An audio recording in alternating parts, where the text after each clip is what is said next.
Morning, 12th class. How are you today? So let's start with our another topic. Very important topic. Extraction of copper from copper oxide, cuprous oxide. हम कैसे copper को extract कर सकते हैं cuprous oxide में से। Cuprous oxide को हम कॉपर 1 ऑक्साइड भी बोलते हैं। तो इसको करने के लिए सबसे पहले क्या करना पड़ेगा, वो just have to concentrate of ore, कि ओर को कंसनट्रेट करना पड़ेगा। So our first step is concentration of ore. So our first step is concentration of ore. Cuprous oxide, sorry cuprous sulphide. Cuprous oxide से हमने क्या करना है, extract करना है कॉपर को। बट क्यूप्रस ऑक्साइड को बनाने के लिए what we need copper sulphide. Means जो कंसनट्रेशन ऑफ ओर है उसमें से हमें क्या मिलेगा, क्यूप्रस सल्फाइड मिलेगा। That cuprous sulphide is clear by this froth flotation process.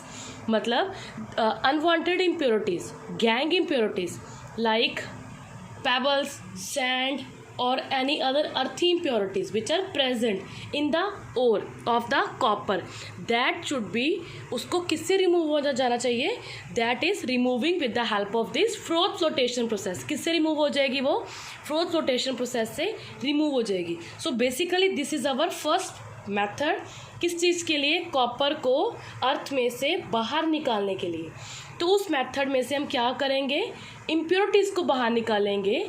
किसकी इम्प्योरिटीज़, गैंग की इम्प्योरिटीज़। तो उसको किससे रिमूव कर दिया, फोर्थ फ्लोटेशन प्रोसेस से रिमूव कर दिया। फर्स्ट स्टेप क्लियर हो गया।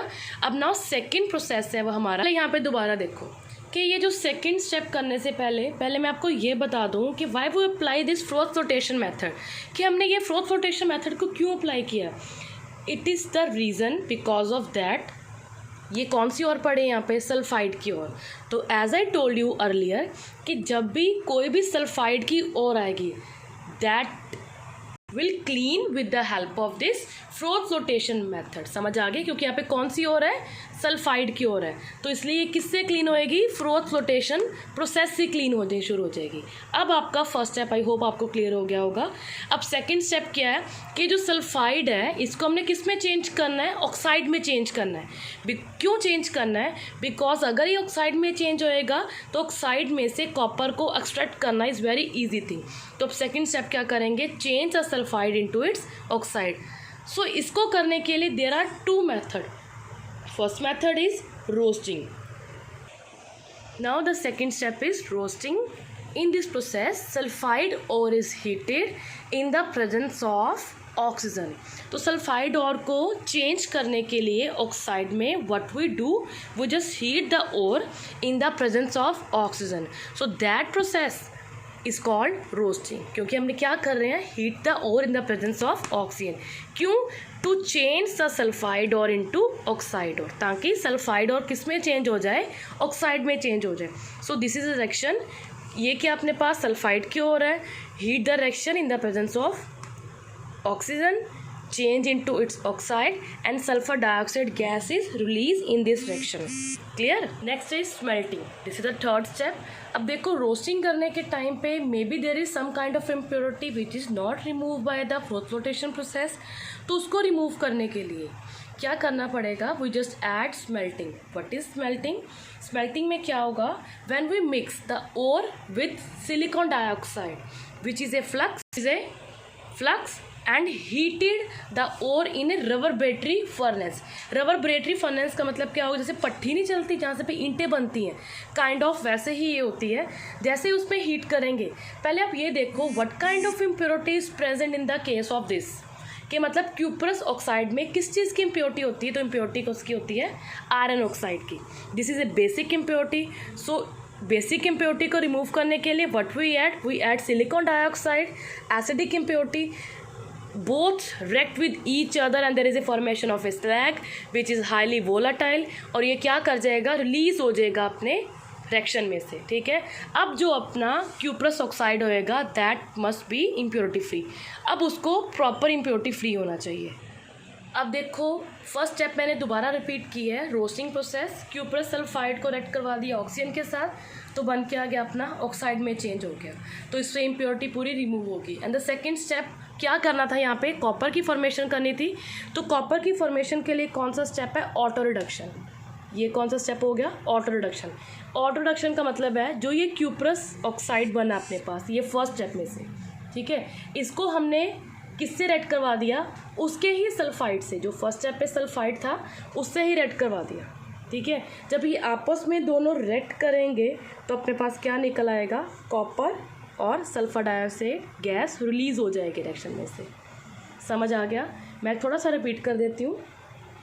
फर्स्ट स्टेप में क्या किया था हमने, रोस्टिंग की थी, कंसंट्रेशन ऑफ और किया था, मतलब क्यूप्रिस सल्फाइड को हमने फ्लोटेशन प्रोसेस से क्या किया था, प्योरीफाई किया था, अर्थ इम्प्योरिटी को रिमूव किया था। सेकंड प्रोसेस कौन सा था हमारे पास, रोस्टिंग। रोस्टिंग का मतलब क्या था, उसके ऑक्साइड में बदल दिया था। क्यों बदला था, ताकि वो क्या हो जाए, अपनी ऑक्साइड में चेंज होके जल्दी कॉपर दे दे। थर्ड क्या है, रिडक्शन। रिडक्शन मैंने करवाया नहीं है, रीज़न क्योंकि ऑटो रिडक्शन वाला मेथड मैंने करवा दिया, ज़रूरत नहीं है। थर्ड स्टेप क्या है, स्मेल्टिंग कर सकते हो आप। स्मेल्टिंग में मैंने क्या किया, आयरन ऑक्साइड की बेसिक प्योरिटी थी, बीच में क्या ऐड किया, एसिडिक ऐड कर दिया, फ्लक्स, क्या बन गया, स्लैग, सिलिकेट की इम्प्योरिटी बाहर निकल गई। अब ये दोनों स्टेप करने आपने, इन दोनों में फर्स्ट स्टेप तो फिर रोस्टिंग वाला आ गया, क्यूप्रस ऑक्साइड वाला। सेकंड स्टेप देखो, ऑटो रिडक्शन है, ये यहाँ पे लिख लेना आप, auto reduction. Cuprous oxide red करेगी फिर सल्फाइड के साथ, क्या बनेगा अपना, कॉपर और सल्फर डाइऑक्साइड बाहर निकल जाएगा, ठीक है। तो अब लास्ट स्टेप है प्यूरिफिकेशन। तो हम अब कॉपर को प्यूरिफाई कैसे करेंगे, मतलब रिफाइन कैसे करेंगे। तो रिफाइनिंग के लिए मैंने आपको कल ही एक मेथड बताया था, इलेक्ट्रोलिसिस। इलेक्ट्रोलिसिस में क्या लिया था हमने, बीकर लिया था, याद होगा कुछ, ठीक है। यहाँ पे एनोड की स्ट्रिप दी थी, थिक स्ट्रिप। थिन स्ट्रिप किसकी थी, कैथोड की थी, which is pure copper. Solution electrolyte का था, कॉपर सल्फेट का ही सोल्यूशन था। यहाँ से बैटरी को पास करवाया था, इलेक्ट्रॉन यहाँ से मूव करे थे। ये कौन सा पार्ट है, एनोड का पार्ट है। तो आपको अगर याद होगा, मैंने आपको रिडॉक्स चैप्टर करवाया था +1 में, ये LO एक टर्म करवाई थी, लूज ऑक्सीडेशन एट एनोड। इसका मतलब क्या है, जो ये वाला कॉपर था, इम्प्योर कॉपर, वो क्या करेगा, they start losing their electron, ये इलेक्ट्रॉन को लूज़ करेगा, एट ए सेम टाइम पे एनोड क्या करेगा, इलेक्ट्रॉन को लेना स्टार्ट कर देगा। तो एनोड में भी कौन पड़ा हुआ, प्योर कॉपर पड़ा हुआ है। प्योर कॉपर क्या करेगा, जो कैथोड है, जो एनोड इलेक्ट्रॉन लूज़ करेगा, ये वाला एनोड हो गया, नीचे वाला कौन सा हो गया, कैथोड हो गया, वो गेन करना शुरू कर देगा, कॉपर बन जाएगा, ठीक है। ये कट हो गया और अपना इक्वेशन आ गई, ठीक है। इक्वेशन लिखने की ज़रूरत नहीं है, तो ये अपना पूरा प्रोसेस हो गया, ठीक है।